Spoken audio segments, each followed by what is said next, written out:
여기 계신 분들 혹시 불면증 걸리신 분들 있죠? 제가 불면증 치료법 알려드릴게요. 어떻게 하면 잠을 잘 오느냐면 아침 6시에 일어나. 그래갖고 아침 기도해. 그리고 정성스럽게 이불 개고 세수, 머리도 다 드라이기 쓰지 말고 수건으로 다 말려 머리도. 그리고 밥 정성스럽고 해 먹고, 목욕탕도 가갖고 묵직이도 5단 있는 힘 땀 다 빼고, 그리고 발차기도 하고 목욕탕 안에서 제일 좋은 거라는 거예요. 그리고 산책하고 미사 참여하고 성서 쓰고 정성스럽게 행동을 하세요. 설거지도 정성스럽게 하고. 그러면은 저녁 8시만 되면 기절해서 자요. 여러분들이 하루 생활이 정성스럽지 않기 때문에 잠을 못 자는 거예요. 기절해서 자요. 저는 요즘 지금 목도 지금 특강을 너무 많이 해갖고 목이 쉬었는데, 요즘 이렇게 어제도 대전 강의 갔다 와서 7시만 되니까 막 그러면 자는 거예요. 근데 아무것도 안 하고 그냥 가만히 움직이지 않으면요 밤에 잠이 안 오죠. 당연히 잠이 안 오죠. 그래서 정성스럽게 사는 게 중요한 거예요. 사실 우리 아버지께서 세상을 떠나셨어요. 우리 아버지는 평생 쌍시옷 소리를 한 번도 하신 적이 없어요. 아버지 입에서 욕을 들어봤던 적이 없어요. 쌍시옷 소리를 한 번도 들어본 적이 없어요. 자식들, 내 자식을 키울 때 매질 한 번 하시지 않으셨어요. 그리고 우리 아버지는 참 남 욕을 하신 적이 없어요. 보통 누구 욕도 하고 정치인 욕도 하고 세상도 욕하는데 한 번도 욕하신 적이 없어요. 그리고 지금 요즘 아버지 생각을 이렇게 보면은 아버지한테 제일 놀라운 거는, 우리 아버지가 그냥 옛날에 연초제조창이라고 담배 회사 그냥 기능 공무원이셨어요. 그러니까 여유 있게 돈을 쓰실 기회가 없으셨죠. 근데 어렸을 때도 돈이 없어서 불편하다, 돈이 있었으면 좋겠다, 그런 말씀 하신 적이 없어요. 그냥 월급 봉투 딱 어머니한테 던지면은 집이 어떻게 됐든 아무 상관하지 않으시고, 당신 산에 다니시고 정말로 신선같이 사셨어요. 근데 아버님이 올 초에 2달 고생하시고 돌아가셨어요. 40년 동안 병원 한 번 안 가시다가 2달 전에 쓰러지셔서 병원에 모셨죠. 병원에 모셨는데 내가 우리 형제들한테 그랬어요. 우리 아버지 평생 자식만을 위해서 살았다. 가족만을 위해서 살았다. 오로지 정말로 사랑하는 가족을 위해서 투신하신 분이다. 우리 아버지 간병인한테 맡기지 말자. 우리가 사형제니까 우리가 모시자. 그래서 누나가 제일 위니까 누나가 이틀, 큰형 이틀, 둘째 형 이틀. 난 이제 장가 안 갔으니까 나는 하루.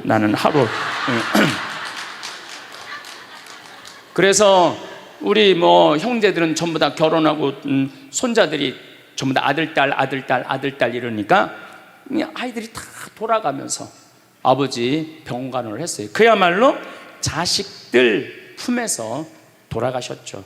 자식들 품에서 돌아가셨어요. 근데 아버님이 이렇게 4월 10일 날 월요일 날 쓰러지셨는데,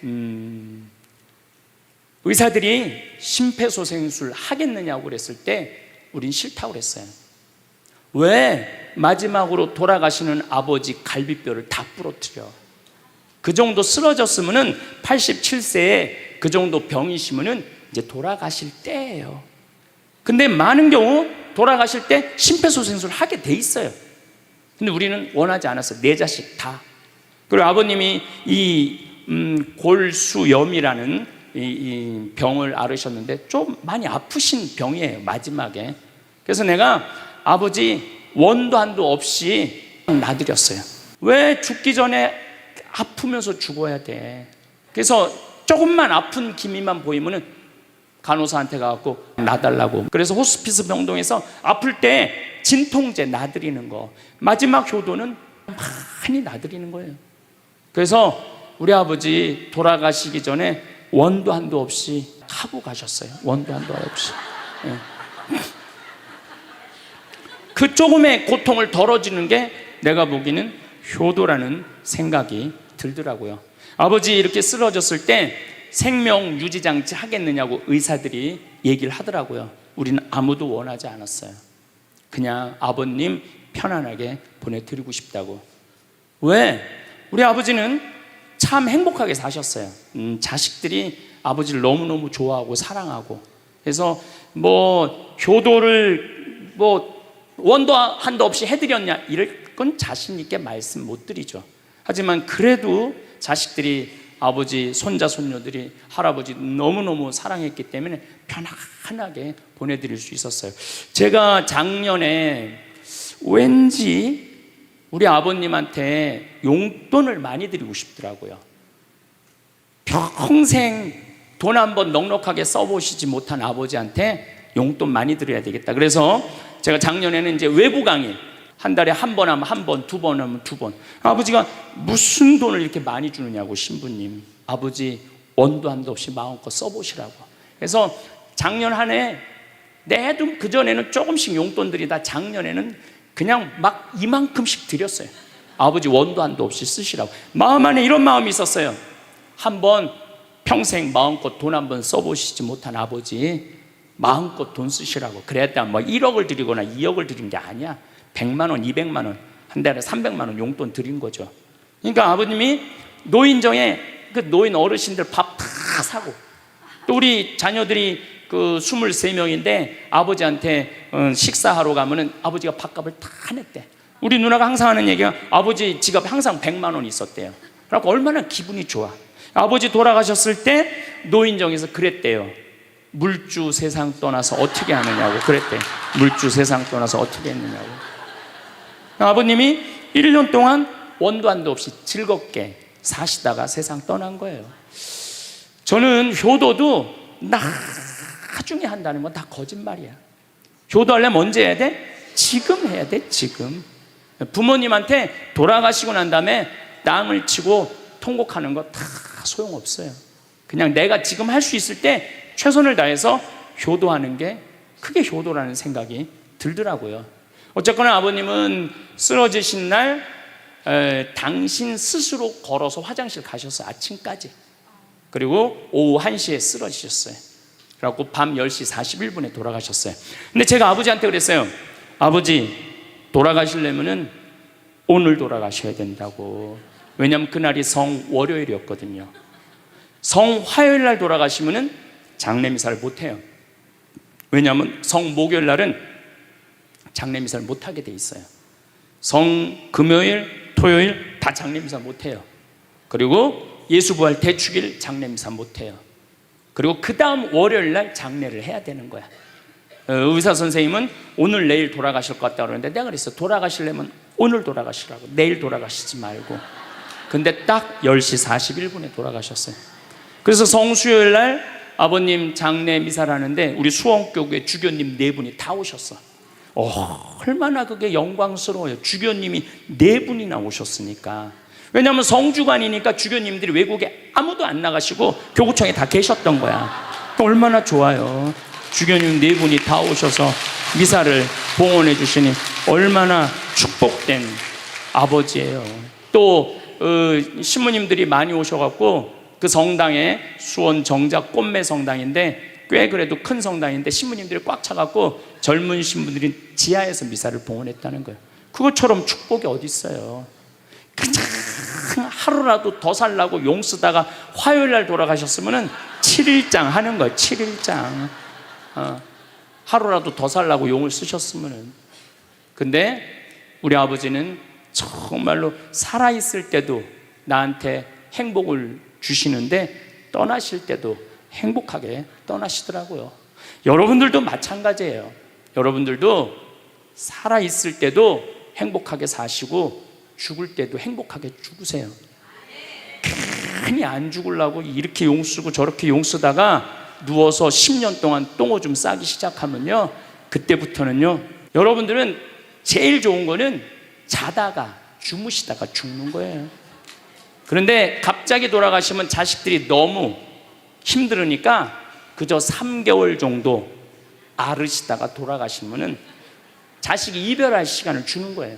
자식 이별할 시간 주는데 3개월이 넘었으면 그때부터 우리 아버지 언제 죽나. 내가 며칠 전에 들은 얘기예요.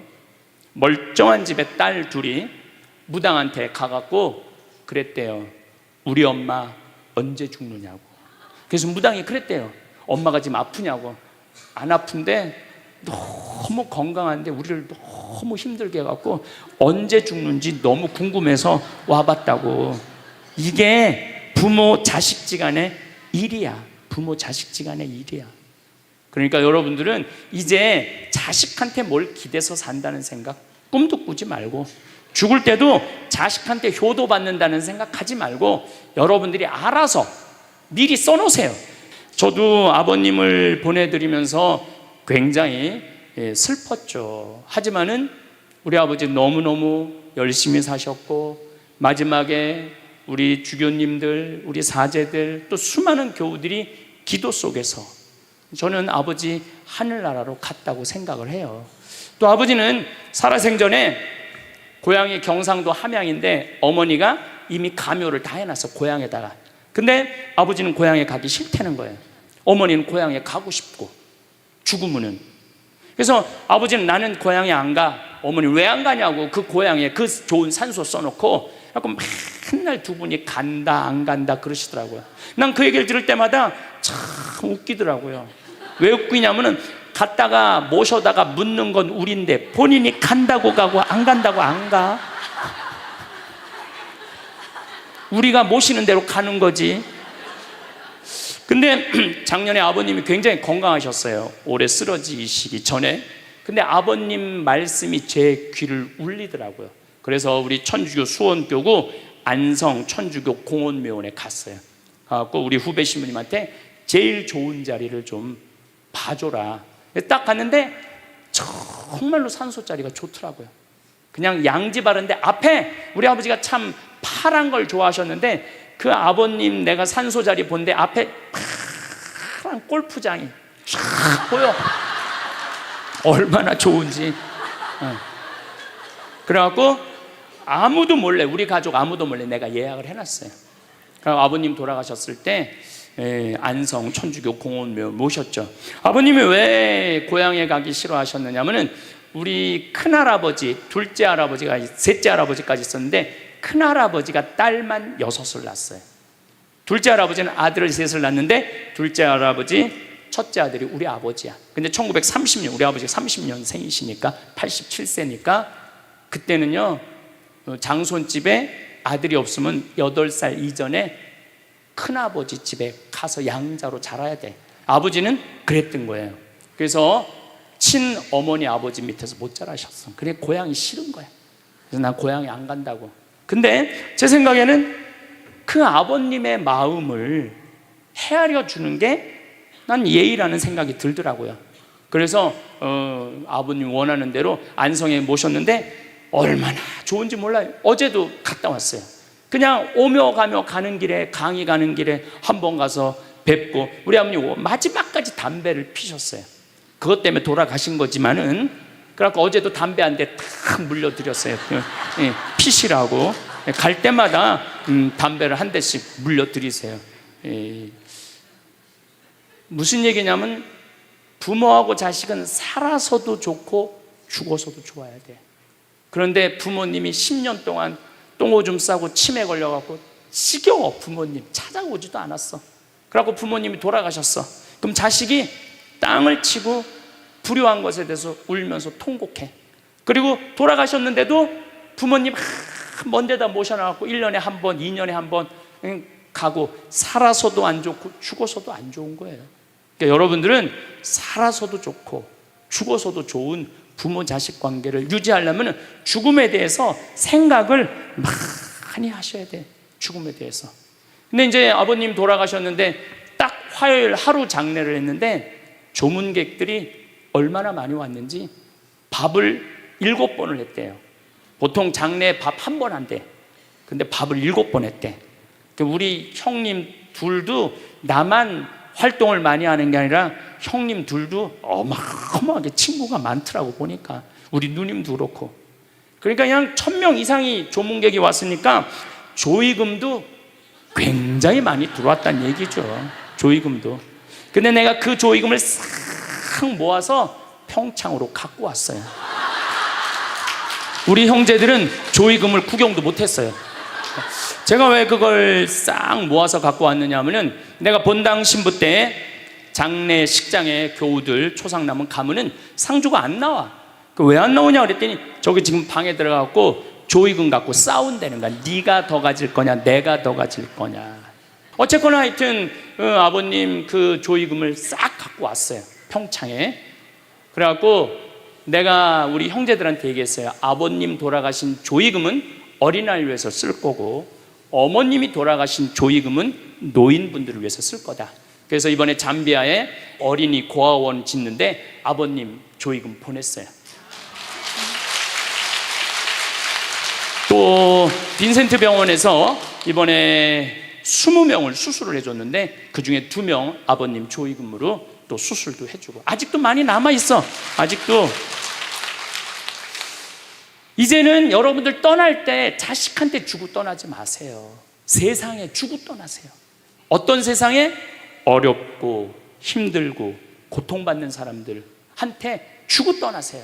그리고 미국이나 유럽은 보통 할머니들이 다 나 조의금 어디다 보내라, 어느 수도원에 보내라, 어느 고아원에 보내라, 어느 장애시설에 보내라, 다 그런다는 거예요. 대한민국 사람들만 죽을 때까지 이기적으로 죽는 거예요. 살아서도 이기적으로 살고 죽을 때도 이기적으로 죽는 거예요. 그래서 하여튼 우리 형제들은 조의금 구경도 못했어. 대신 내가 우리 형제들한테 보내준 선물이 있어요. 조의금 명단은 다 보내줬어. 타이프 쳐갖고. 갚아야 될 거 아니야. 갚아야 될 거 아니야. 그 엘리자베스 퀴를러 로스라는 호스피스, 유명한 시카고 대학의 호스피스 박사가 있어요. 이분은 2,500명 죽었다 살아난 사람들, 죽었다 살아난 사람들 여러분들 많은 거 아시죠? 왜 죽었다 살아난 사람들이 많아요? 심폐소생술 때문에. 의술이 좋아갖고 죽었다 다시 살아난 사람들 2,500명을 조사를 해봤어. 근데 죽었다 살아난 사람들의 경험, 하늘나라에 대한 경험을 얘기를 들어보니까 너무 평온하고 너무 행복하다는 거예요. 그리고 죽으면은 바로 몸에 빠져나가서 자기를 본대요. 자기를. 그래갖고 여러분들 죽은 사람들 그 주위에서 이 친지들이 하는 말이 다 들린대. 그 몇 분 동안, 하늘나라 올라가기 전에 몇 분 동안은. 그러니까 절대 죽은 사람한테 그렇게 살더니 참 잘 죽었다 그런 소리 하면 안 된다는 거예요. 끝까지 좋은 소리를 해야 된다는 거예요. 사랑한다, 고맙다, 하느님 품으로 가라, 예수님 마리아 요셉한테 가라, 정말로 기도해 줄 테니까, 이렇게 말해야지.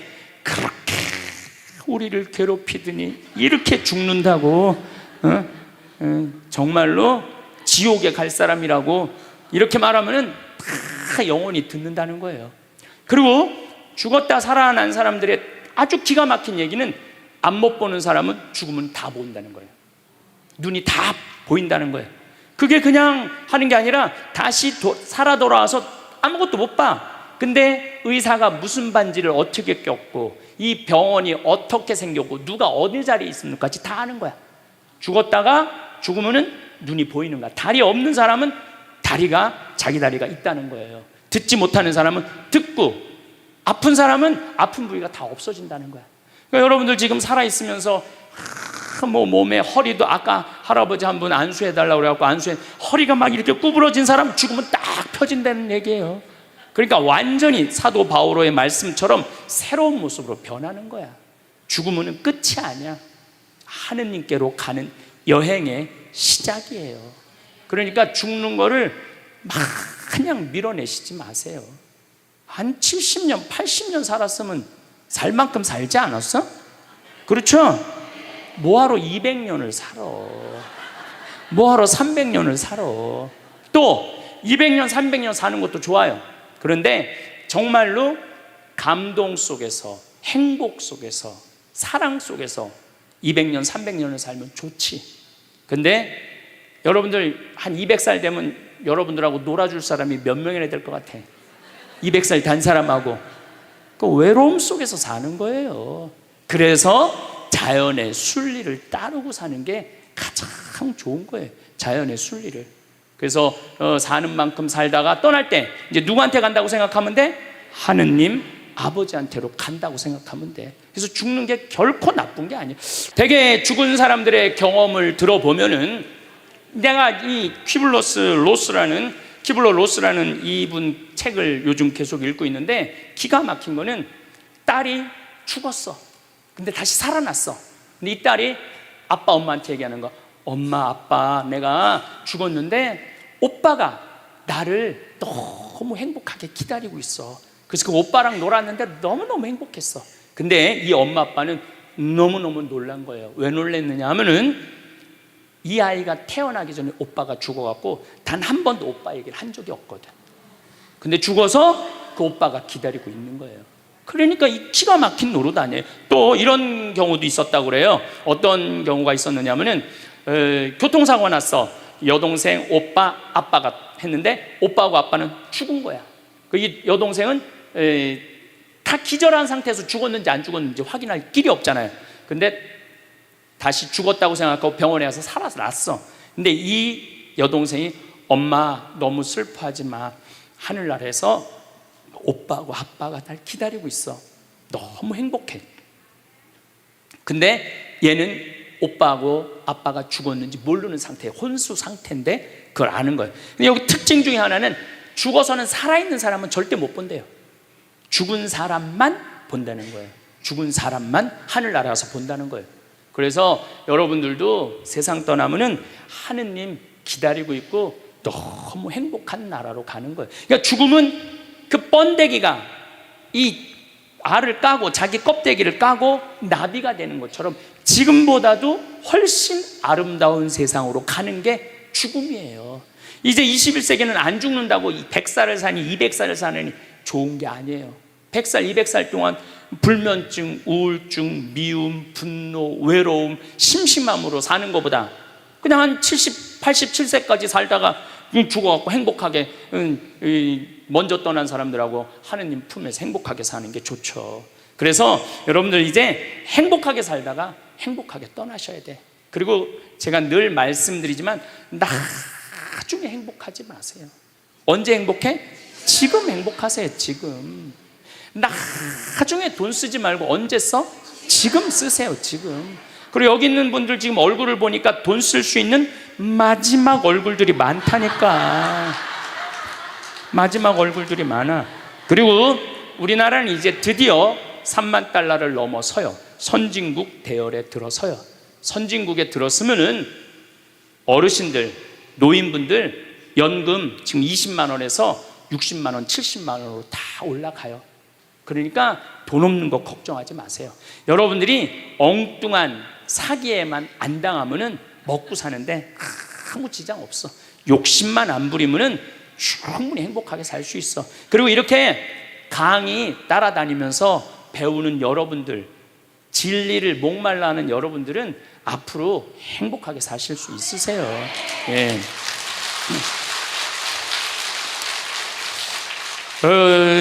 인생의 주인공은 나야. 내 자식이 아니고 내 남편이 아니고 내 아내가 아니야. 내 행복은 누가 책임지느냐 하면 내가 책임지는 거야. 내가 지금 불행한 거는 남편 탓도 아니고 자식 탓도 아니고 누구 탓이야? 내 탓이야. 왜? 나를 위해서 쓰는 법을 배운 적이 없어. 나를 위해서. 버는 법은 배웠는데 쓰는 법을 배운 적이 없어. 본인들을 위해서 쓰세요. 자, 1960년대, 70년대는 열심히 살아야 돼. 너 정말로 아끼고 살아야 돼. 가난했을 때 얘기예요. 이제 3만 달러가 넘었을 때는 이제는 재밌게 살고 행복하게 살고 의미 있게 살고 나누고 살아야 돼. 언어가 이제는 바뀌어야 돼. 여러분들, 저는 우리 지금 대한민국이 이 변화, 제가 변화의 도전이라는 주제로 강의를 하지만 이 변화되는 세상에 생각을 바꿔야 돼요. 이제 지금 기업의 0.3%가 우리나라 총이익의 50%를 갖고 있대요. 그러면 그 0.3% 되는 대기업가들이 다 가난한 사람을 위해서, 나라를 위해서 세금을 내놔야 돼요. 이 시대는 이제 로봇가 자리 다 뺏어가고 사이버 인간이 다 뺏어가고 우리는 어떻게 살아, 인간은? 그래서 이 정치가 중요한 거예요, 21세기는. 제가 지금 변화의 도전이라는 주제로 강의를 하고 있습니다. 지금은 4차 산업혁명 시대에 들어서고 있다고 그래요. 4차 산업이라는 건 뭐냐면은 인공지능, 로봇, DNA 조작, 이런 완전히 새로운 세상이 펼쳐지고 있죠. 지금 1940년도에 태어나신 분들, 1940년에서 49년 사이에 태어나신 분들 손 들어보세요. 이분들이 제일 복잡한 세상 속에서 살아가는 거예요. 이게 너무 세상이 변하는 걸 다 누리고 살아가는 분들이 지금 1940년서부터 50년, 1950년, 60년에 태어난 분들이 2차 산업, 3차 산업, 심지어 4차 산업 시대까지 살고 있는 거예요. 1941년에 이제 내일 모레겠네요. 12월 8일 날 일본이 진주만을 습격을 해요. 그거를 여러분들은 무슨 전쟁으로 들었느냐면 대동아 전쟁으로 들었어요. 그거는 일본 입장이고, 일본이 대동아 전쟁이지 우리는 아무 상관없어요. 근데 우리는 대동아 전쟁에 내가 그때 고생했다고 그러는데 그건 일본의 속국의 입장이야. 그러니까 그 대동아 전쟁이라는 말 우리 쓰지 말아야 돼. 태평양 전쟁이겠지. 미국하고 일본하고 한 전쟁. 그 태평양 전쟁 속에서 태어나갖고 고생이란 고생한 다 한 분들이 지금 70대예요. 그 전쟁 끝나고 좀 나은 줄 알았더니 6.25가 또 터졌네. 그래갖고 또 피난 가고 또 일사후퇴 겪으면서 고통 겪고, 전쟁 끝나고 난 다음에는 우리나라가 아프리카에 있는 웬만한 나라들보다 못 살았어요. 아프리카에 있는 웬만한 나라보다 못 살았어. 전쟁 끝나고 난 다음에 정말로 허리띠 졸라 매가면서 잘 살아보자고, 우리도 한번 잘 살아보자고, 그래갖고 너무 가난한 나라에서 올해 우리가 3만 달러를 넘었을 거라고 그래요. 3만 달러를 넘었으면은 드디어 선진국에 들어서는 거예요. 가장 가난한 나라에서 선진국까지 변화를 여러분들은 경험하고 계신 거예요.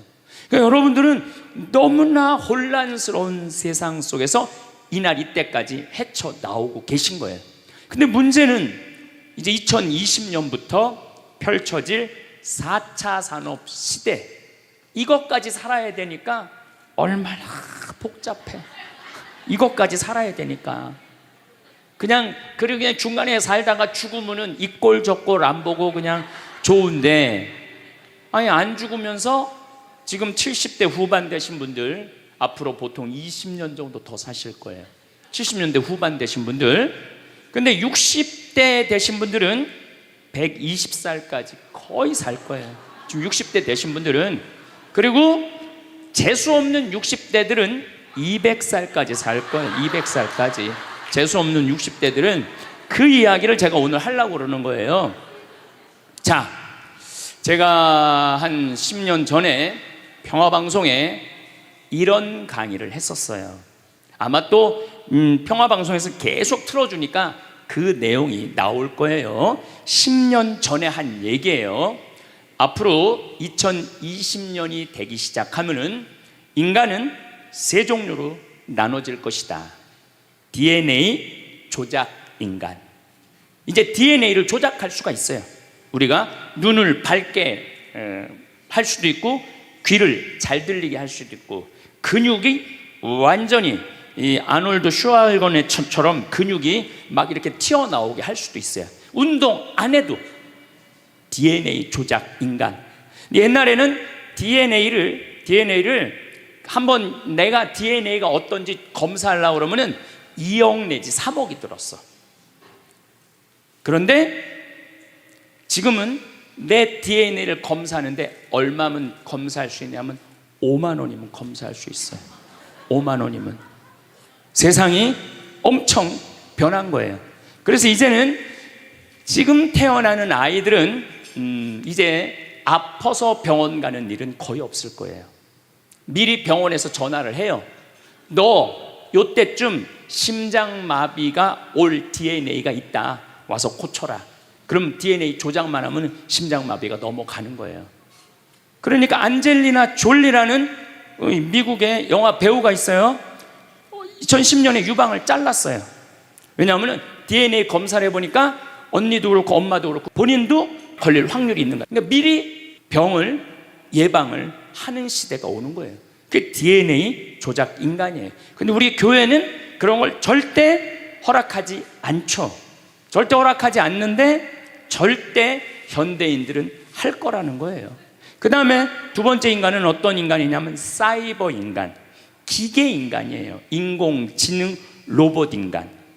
그래갖고 이 인공지능 로봇 인간이 나오면은 안 그래도 1940년서부터 지금까지 복잡 다단한 세상을 살아왔는데 이제 로봇하고 같이 살게 되는 세상이 이제 곧 이제 되는 거죠. 그리고 이제 세 번째 인간은 오리지널 인간. 여러분들, 저나 여러분들. 근데 누가 제일 떨어지느냐? 오리지널 인간이 제일 떨어질 거예요. 그래서 앞으로는 이제 어떤 세상이 제일 걱정되는 게 뭐냐면은 로봇가 공장에서 일하는 거예요. 로봇가 공장에서 일을 하게 되면은 많은 노동자들은 일자리를 잃어버려요. 현재 몇 명 정도 일자리를 잃어버릴 걸로 예상을 하냐면 8억 명 정도가 일자리를 잃어버린대. 8억 명. 그러니까 노동자의 4명 중에 1명은 일자리를 잃어버리는 거예요. 이거 보통 심각한 문제가 아니에요. 그래서 이제 웬만한 사람들은 공장에서 일할 수가 없어. 누가 다 일을 해? 로봇가 다 하니까. 그리고 요즘 그 조그만 회사 사장들 말을 들어보면은 요즘 뭐 노동자들 옛날에는 죽으라고 일했는데 아침에 잠깐 나가서 커피 마신다고 와서 커피 한 잔 마시고 또 잠깐 나가서 좀 일하는 척하고 들어와서 밥 먹는다고 그러고 또 조금 나가서 뭐 그러니까 돈 주고 일을 시킬 수가 없다는 거예요. 그러니까 만약에 로봇가 일을 하면은 사람을 시키겠느냐? 로봇을 시키겠느냐? 당연히 로봇을 시키는 거죠. 그러니까 점점 사람이 일자리를 빼앗길 것이라는 거예요. 로봇을 쓰는 사장들은 돈을 어마어마하게 벌고 그런 자본이라든지 그런 능력이 없는 사람들은 무지무지하게 가난하게 사는 거예요. 이제 앞으로 여러분들이 5년 후, 10년 후에 볼 세상이 그렇다는 거예요. 그래서 요즘 세계적으로는 어떤 정치적인 시도를 하느냐면은 그럼 일자리 없는 사람들은 먹고 살아야 될 거 아니야. 사람인데. 그래서 로봇한테 세금을 매기는 거예요. 그래갖고 로봇가 만약에 일을 하면은 저 로봇한테 100만 원 세금을 매기는 거야. 그 로봇한테. 그래갖고 그 100만 원을 누구한테 줘? 일 못하는 사람한테 주는 거예요. 그게 기초생활 수급이라는 거예요. 기초생활 수급. 그러니까 기초생활 수급을 이제는 뭐 10만 명, 100만 명이 받는 게 아니라 8억 명, 10억 명이 받는 세상. 그러니까 이제 앞으로 미래에 펼쳐질 세상은 지금 생각하는 거라고 너무 다른 세상이 되는 거예요. 두 번째는 어떤 세상이 오느냐면 로봇하고 공존하는 세상. 벌써 초등학교는 선생님이 공부를 가르치지 않고 로봇가 학생들한테 공부를 가르치는 학교가 나왔어요. 로봇가 애들한테 수학을 가르치고 영어를 가르치는 거예요. 발음도 훨씬 좋고, 그리고 이 로봇의 장점은 뭐냐면은 차별하지 않아. 로봇은 얘가 뭐 부잣집 아들이든지 얘가 공부를 못하든지 잘하든지 차별하지 않는 거예요. 그리고 웬만한 선생님보다 훨씬 잘 가르친다는 거예요. 그러니까 이제는 로봇가 교사가 되는 그런 시대가 온 거예요. 또 이제는 앞으로는 무슨 세상이 될 거냐면 어린아이들 돌보는 부모가 누가 돌보느냐면 로봇가 돌보는 거예요. 나 동화책 읽어줘. 그럼 엄마는 나 바빠, 짜증나, 아이 너 잠이나 자. 이런데 보모 로봇은 나 동화책 읽어주면 아주 부드러운 소리로 짜증 한 번 안 부리고. 그러니까 애가 엄마를 좋아하는 것보다는 누구를 더 좋아해? 로봇 보모를 더 좋아하는 거야. 나 엄마 필요 없다고. 이거 정말 우스갯소리가 아니라요, 진짜 벌어질 일이에요. 또 이제 로봇은 아내가 중풍이 걸렸어. 그래서 움직이질 못해. 그럼 누가 병간호를 운동을 도와주느냐 하면 로봇가 도와줘요. 근데 이 로봇은 완전히, 제가 지난번 강의 때도 얘기했지만은 록시라고 5가지를 고를 수 있다고 그래요. 피부색, 키, 성격, 이런 걸 고를 수가 있대. 그러니까 까칠한 여자, 부드러운 여자. 뭐 내가 까칠한 여자 좋아하면 성격 까칠한 로봇을 고르면 되는 거야. 근데 문제는 아내가 아파. 남편은 나가서 돈 벌어야 돼. 그래서 로봇을 하나 도우미 로봇을 했어. 근데 이 로봇은 아내를 너무 따뜻하게 해주는 거야. 그러니까 아내는 자꾸 남편한테 실망하는 거야. 자기 힘들다고 들어가서 자고. 근데 로봇은 나 좀 주물러 달라 그러면 언제든지 와서 주물러 주잖아요. 그러니까 남편한테 당신 나 필요 없다고, 나 이혼하고 싶다고. 그러니까 로봇하고 사람하고 혼동하는 세상이 오는 거예요. 로봇하고 사람하고.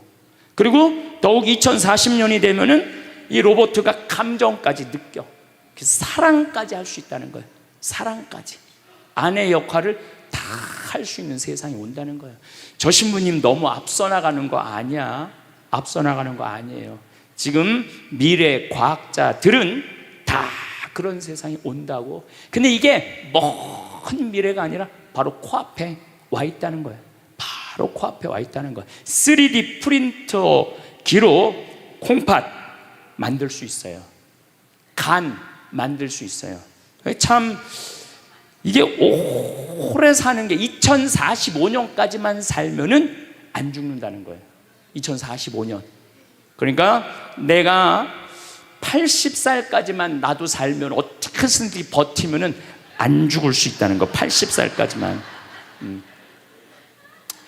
앞으로 펼쳐질 세상에 가장 걱정스러운 게 뭐냐면은 수명 연장이에요. 수명 연장.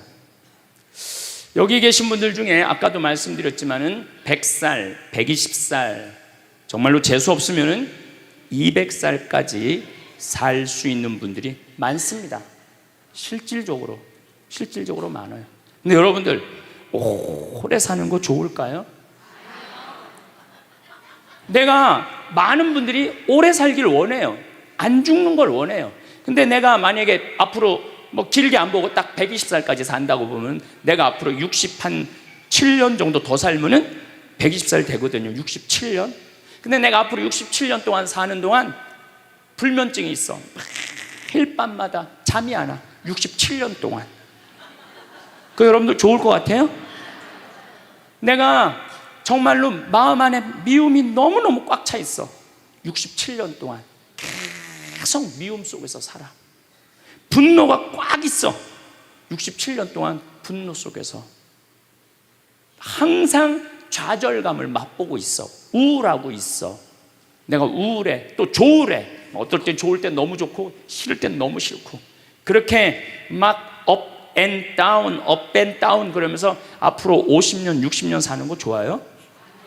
내가 앞으로 60년 동안 살면서 매일매일 감동하고 매일매일 행복하고 매일매일 감사하고 매일매일 사랑한다면은 앞으로 60년 사는 거 괜찮겠죠. 그런데 60년 내내 잠도 못 자고 미움 속에서, 자식들 원망 속에서, 외로움 속에서, 배신 속에서, 불행 속에서 오래 사는 거 좋아요? 적당한 나이에 죽는 거 내가 보기엔 그 축복이에요. 그래서 여러분들은 이제 나는 이 복잡한 세상 속에서 사는 것도 중요하지만 어떻게 죽을 거냐, 이 시나리오를 잘 준비해야 돼요. 난 어떻게 죽을 거냐. 나는 생일날 애가 심장 갈아준다면 나 그거 필요 없다. 내 생일 선물로 그 심장 필요 없다. 그냥 나는 하느님이 주신 생명, 그 수명 그대로 살다가 그냥 행복하게 떠날 거다. 그런 마음이 중요해요. 근데 우리가 성숙하지 못하면은 그냥 무조건 안 죽으려고만 용을 쓰는 거예요. 또 하늘나라에 대한 희망이 없는 사람들이 안 죽으려고 그러는 거예요. 아니, 지금 있는 것보다 하늘나라 올라가면 훨씬 행복하면은 안 죽을 이유가 뭐 있어? 그냥 사는 날까지 즐겁게 살다가 죽는 날 즐겁게 죽으면 되는 거예요. 이 훈련이 꼭 필요해요. 여러분들, 이게 뭐 요즘 알고리즘 그러는데 그건 다 제쳐두고 내가 인생의 설계가 필요해. 나는 몇 살까지 살다가 더 이상 치료받지 않고 암이 걸리면은 안 갈고, 그냥 안 갈고, 간 안 갈고, 신장 안 갈고, 췌장 안 갈고 그냥 하느님 품으로 간다는 생각이 아주 중요하다는 거예요. 삶을 결정하는 것은 마지막에 남는 결과가 아니라 하루를 대하는 태도입니다.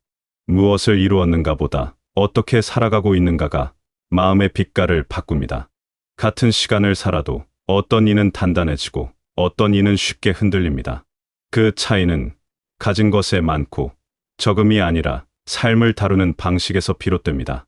방식이 달라지면 하루의 결이 달라지고 하루의 결이 달라지면 마음의 방향도 달라집니다.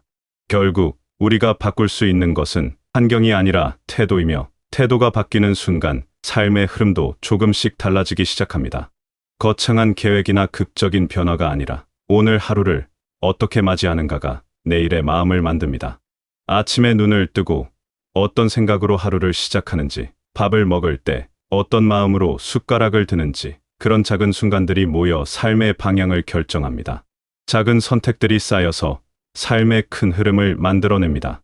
어떤 음식을 먹을지, 어떤 옷을 입을지, 어떤 말을 할지, 이런 사소해 보이는 선택들이 결국 나라는 사람을 만듭니다. 선택은 단순히 행동의 문제가 아니라 자신을 대하는 태도의 문제입니다. 나를 소중히 여기는 선택을 반복하면 삶은 조금씩 나아지고, 나를 함부로 대하는 선택을 반복하면 삶은 점점 힘들어집니다. 대충 먹고, 대충 말하고, 대충 넘기는 하루가 반복되면 마음은 서서히 거칠어집니다. 처음에는 별것 아닌 것처럼 느껴집니다. 바쁘니까, 피곤하니까, 혼자니까 대충 해도 괜찮다고 생각합니다. 하지만 사소해 보이는 이런 순간들이 쌓이면 자존감은 조금씩 달아갑니다. 나를 소중히 대하지 않는 습관은 스스로를 자창케 여기는 마음으로 이어지고, 그 마음은 다시 무기력으로 돌아옵니다. 무기력은 큰 실패에서 오는 것이 아닙니다. 작은 방치에서 시작됩니다. 아침을 거르고, 집을 정리하지 않고, 말을 함부로 하고, 몸을 돌보지 않는 일상이 반복되면 마음은 점점 흐려집니다. 삶의 결이 거칠어지면 마음도 따라서 거칠어집니다. 반대로 삶의 결을 부드럽게 다듬으면 마음도 조금씩 부드러워집니다. 결국 마음의 상태는 외부 환경이 아니라 내가 나를 대하는 방식에 달려 있습니다. 삶의 결을 가꾼다는 것은 특별한 무언가를 하는 것이 아닙니다. 평범한 일상을 정성스럽게 대하는 것입니다. 설거지를 할 때도 그릇을 정성껏 닦고, 걸을 때도 자세를 바르게 하고, 말을 할 때도 생각을 담아 말하는 것입니다. 이런 작은 실천들이 삶의 결을 부드럽게 만들고, 부드러워진 삶의 결은 마음을 편안하게 합니다.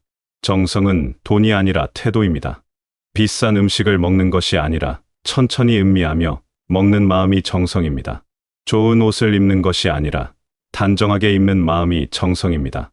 화려한 말보다 진심을 담아 말하는 태도가 정성입니다. 정성은 특별한 날에만 필요한 것이 아니라 평범한 하루에 더 필요합니다. 나 자신에게 정성을 다한다는 것은 자기 존중의 다른 이름입니다. 아침 식사를 정성껏 준비하는 것, 옷을 단정히 입는 것, 집을 깨끗이 정돈하는 것, 이 모든 행동은 나 자신을 소중히 여기는 마음의 표현입니다.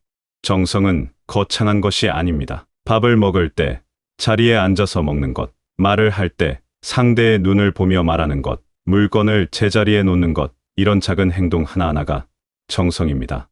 상대를 대하는 말투와 시선에도 정성이 담깁니다. 무심코 던진 말 한마디가 관계를 흔들기도 하고, 진심 어린 말 한마디가 관계를 회복시키기도 합니다. 정성은 시간이 아니라 마음입니다. 짧은 통화라도 집중해서 듣는 것, 간단한 문자라도 정성껏 쓰는 것, 그런 태도가 관계를 살립니다. 정성을 다한 하루는 마음을 편안하게 합니다. 반대로 대충 살아낸 하루는 마음을 불편하게 만듭니다. 결국 정성은 나를 위한 선택입니다. 정성을 다하는 삶은 피곤한 것이 아니라 오히려 마음을 가볍게 합니다. 대충 하는 것이 편해 보이지만 실제로는 마음에 찌꺼기가 남습니다. 뭔가 찝찝하고, 뭔가 아쉽고, 뭔가 허전한 느낌이 남습니다. 하지만 정성을 다하면 마음이 깨끗합니다. 후회가 없고, 미련이 없고, 흔들림이 없습니다. 정성은 완벽을 요구하지 않습니다. 다만 최선을 다하는 마음을 요구합니다. 작은 행동 하나가 마음을 치료합니다. 마음이 무너졌을 때 가장 먼저 필요한 것은 병원이 아니라 생활의 회복입니다. 규칙적으로 걷는 것, 집을 정리하는 것, 하루를 기록하는 것, 감사한 일을 떠올리는 것, 누군가와 통화하는 것, 이런 작은 행동들이 마음을 다시 세웁니다. 걷기는 몸뿐만 아니라 마음도 움직이게 합니다. 같은 장소를 반복해서 걸어도 괜찮습니다. 중요한 것은 멀리 가는 것이 아니라 규칙적으로 움직이는 것입니다. 걷는 동안 생각이 정리되고 멈춰 있던 감정이 흐르기 시작합니다. 바람을 맞으며 걷는 것만으로도 마음은 환기됩니다. 움직이지 않으면 생각도 멈춰 있지만 몸을 움직이면 생각도 움직입니다. 정리는 공간만 정돈하는 것이 아니라 마음도 정돈합니다. 어지러운 공간에서는 어지러운 생각이 자라고 정돈된 공간에서는 차분한 마음이 자랍니다. 큰 정리가 아니라 작은 서랍 하나를 정리하는 것만으로도 마음은 달라집니다. 정리를 하면서 불필요한 물건을 버리면 마음도 가벼워집니다. 물건을 버리는 것은 과거를 버리는 것이고, 과거를 버리면 현재를 위한 공간이 생깁니다. 기록은 마음을 객관적으로 보게 합니다. 머릿속을 맴도는 생각을 글로 옮기면 생각은 더 이상 혼란스럽지 않습니다. 감사한 일을 기록하면 시선이 부족한 것에서 가진 것으로 옮겨갑니다. 통화는 고립된 마음을 연결합니다. 길게 말하지 않아도 괜찮습니다. 안부를 묻는 짧은 대화만으로도 마음은 따뜻해집니다. 행동은 생각보다 강력합니다. 생각만으로는 마음이 움직이지 않지만 작은 행동 하나는 마음을 끌어올립니다. 몸이 움직이면 마음도 따라옵니다. 마음이 움직이기를 기다리면 아무것도 시작되지 않지만 몸을 먼저 움직이면 마음은 자연스럽게 따라옵니다. 치유는 거창한 것이 아니라 일상의 회복입니다. 무너진 일상을 하나씩 되찾는 과정이 곧 치유입니다. 우리는 남을 위해 살도록 배워왔습니다. 가족을 돌보고 책임을 다하고 나를 뒤로 미루는 것이 당연하다고 여겨왔습니다. 그것이 옳은 삶이라고 배웠고 실제로 그렇게 살아왔습니다. 누군가를 위해 희생하는 것이 사랑의 표현이라고 믿었고 나를 챙기는 것은 이기적이라고 생각했습니다. 그렇게 살아온 시간이 길수록 나를 돌보는 방법은 점점 잊혀집니다. 남을 위한 삶이 나쁜 것은 아닙니다. 문제는 균형입니다. 남만 돌보고 나를 돌보지 않으면 결국 돌볼 힘도 사라집니다. 나를 비우는 것이 미덕이라고 배웠지만 비워진 자리에 무엇을 채워야 하는지는 배우지 못했습니다. 그래서 많은 사람들이 빈 마음을 안고 살아갑니다. 채워야 한다는 생각조차 하지 못한 채로 말입니다. 가족 중심의 가치관은 많은 것을 지켜냈지만 동시에 많은 것을 잃게 했습니다. 가족을 위해 나를 희생하는 것이 당연했고 그 희생을 통해 존재 가치를 확인했습니다. 하지만 가족이 자리를 비우면 남는 것은 빈자리뿐입니다. 나를 돌보지 않은 시간이 길수록 나로 돌아가는 길은 멀어집니다. 나를 위한 삶을 살아본 경험이 없기 때문에 무엇을 해야 할지 모릅니다. 그러나 기대는 의존이 되고 의존은 불안을 만듭니다. 자식에게 기대하는 마음은 자연스럽습니다. 하지만 기대가 커질수록 실망도 커집니다. 자식은 자식의 삶을 살고 그들에게도 그들의 책임과 부담이 있습니다. 내가 원하는 만큼 돌봐주지 못하는 것이 당연합니다. 하지만 기대에 익숙해지면 그 당연함을 받아들이기 어렵습니다. 인정받고 싶은 마음도 자연스럽습니다. 내가 해준 것들을 기억해 주기를, 내 노력을 알아주기를 바랍니다. 하지만 인정은 타인의 몫입니다. 타인이 주지 않는 인정을 기다리면 마음은 점점 서운해집니다. 주고 나서도 서운해지는 이유는 기대했기 때문입니다. 기대 없이 주는 것은 어렵지만 그것이 마음을 편하게 합니다. 나를 위해 투자한다는 것은 돈을 쓰는 것 이상의 의미입니다. 새로운 것을 배우기 시작하는 용기, 관계를 넓히는 선택, 경험을 만드는 소비, 이 모든 것이 나를 위한 투자입니다. 투자는 미래를 위한 것만이 아닙니다. 지금 이 순간을 풍요롭게 만드는 것도 투자입니다. 관계를 넓히는 것도 투자입니다. 새로운 사람을 만나는 것은 용기가 필요한 일이지만 그 용기가 삶을 확장시킵니다. 비슷한 관심사를 가진 사람들과 만나면 삶은 더 풍성해집니다. 혼자서는 할 수 없었던 일들을 함께 할 수 있고 나누지 못했던 이야기를 나눌 수 있습니다. 관계는 외로움을 채우는 것이 아니라 삶을 확장하는 것입니다. 경험을 만드는 소비는 물건을 사는 것과 다릅니다. 가보지 않았던 곳을 가고 해보지 않았던 것을 해보는 경험은 기억으로 남습니다. 물건은 시간이 지나면 낡아지지만 경험은 시간이 지나도 남습니다. 나를 성장시키는 방향으로 투자하는 것, 그것이 존엄을 지키는 방법입니다. 나를 소중히 여기는 마음이 곧 존엄입니다. 미루는 삶은 마음을 늙게 만듭니다. 나중에 하겠다는 말은 편안해 보이지만 위험합니다. 나중은 생각보다 빨리 오지 않습니다. 건강은 나중을 기다려주지 않습니다. 지금 관리하지 않으면 나중에는 관리할 기회조차 사라집니다. 관계도 마찬가지입니다. 지금 연락하지 않으면 나중에는 연락할 용기가 더 필요해집니다. 시간이 지날수록 거리는 멀어지고 마음은 어색해집니다. 시간은 공평하지만 쓰는 방식은 공평하지 않습니다. 같은 시간을 살아도 어떤 이는 풍성한 삶을 살고 어떤 이는 빈 삶을 삽니다. 그 차이는 지금을 사는 태도에서 나옵니다. 미래를 위해 현재를 희생하는 것도 과거에 머물러 현재를 놓치는 것도 아닌 지금 이 순간을 충실히 사는 것이 중요합니다. 나중을 기다리지 말고 지금 시작해야 합니다. 미루는 습관은 단순히 게으름이 아닙니다. 두려움입니다. 시작했다가 실패할까봐, 잘하지 못할까봐, 남들이 뭐라고 할까봐 미룹니다. 하지만 미루는 동안 기회는 사라지고 미루는 동안 마음은 더 무거워집니다. 시작하지 않은 것에 대한 후회가 쌓이고 그 후회는 마음을 짓누릅니다. 지금 시작하는 것이 나중에 후회하는 것보다 낫습니다. 지금 이 순간이 인생의 방향을 바꿉니다. 전화 한 통이 단절된 관계를 회복시킵니다. 용기를 내어 전화를 걸면 그동안 멀어졌던 마음이 가까워집니다. 10분 운동이 무너진 건강을 회복시킵니다. 거창한 운동이 아니라 집 앞을 걷는 것만으로도 몸은 반응합니다. 신청 버튼 하나가 새로운 세계를 엽니다. 배우고 싶었던 것, 해보고 싶었던 것을 이루지 말고 신청하는 순간 삶은 확장됩니다. 작은 실행은 큰 변화의 시작입니다. 무언가를 시작하는 순간 마음은 가벼워집니다. 미뤄왔던 일을 실행하면 짐을 내려놓은 것처럼 편안해집니다. 실행은 두려움을 해방으로 바꿉니다. 머릿속에만 있던 생각을 행동으로 옮기면 생각은 더 이상 무겁지 않습니다.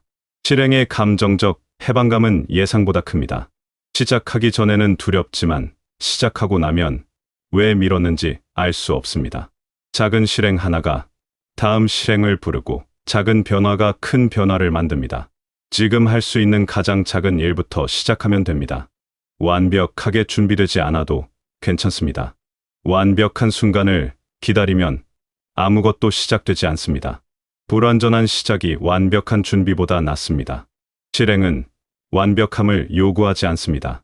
다만 용기를 요구합니다. 서툴러도 괜찮고 느려도 괜찮고 실수해도 괜찮습니다. 중요한 것은 시작하는 것입니다. 시작하면 길이 보이고 길을 걷다 보면 목적지에 도착합니다. 시작하지 않으면 아무것도 보이지 않습니다. 삶의 방식은 결국 자기 존중입니다. 정성을 다해 나를 대하는 것, 나를 위해 투자하는 것, 지금 이 순간을 실행하는 것, 이 세 가지는 따로가 아니라 하나의 원입니다. 나를 정성껏 대하면 나를 위한 투자가 자연스러워지고 나를 위한 투자는 지금의 실행으로 이어집니다. 지금을 실행하면 나를 정성껏 대하는 삶이 시작됩니다. 남은 시간이 아니라 남은 마음을 가꾸는 삶이 중요합니다. 시간은 누구에게나 흘러가지만 마음은 가꾸는 사람에게만 풍성해집니다. 마음을 가꾸는 방법은 복잡하지 않습니다. 오늘 하루를 정성껏 대하고 나를 위해 작은 선택을 하고 미루지 않고 실행하는 것입니다. 이 작은 변화들이 쌓여 삶의 방향이 바뀝니다. 거창한 변화를 기다리지 않아도 됩니다. 오늘을 대하는 태도가 내일을 만들고 내일의 태도가 미래를 만듭니다. 자신을 정성스럽게 대하는 하루가 쌓여 몸과 마음이 건강해지고 나를 위한 작은 투자가 모여 삶이 풍요로워지며 지금의 실행이 모여 인생의 방향이 달라집니다. 변화는 극적이지 않아도 됩니다. 조용하고 잔잔한 변화로 충분합니다. 매일 조금씩 나아지는 것, 매일 조금씩 나를 돌보는 것, 그것이면 됩니다. 큰 성취가 아니라 작은 실천이 삶을 바꿉니다. 화려한 결과가 아니라 성실한 과정이 마음을 채웁니다. 여러분의 남은 삶이 스스로를 존중하는 시간으로 채워지고 매일의 선택이 여러분 자신을 향하는 따뜻한 시간이 되시길 바라겠습니다.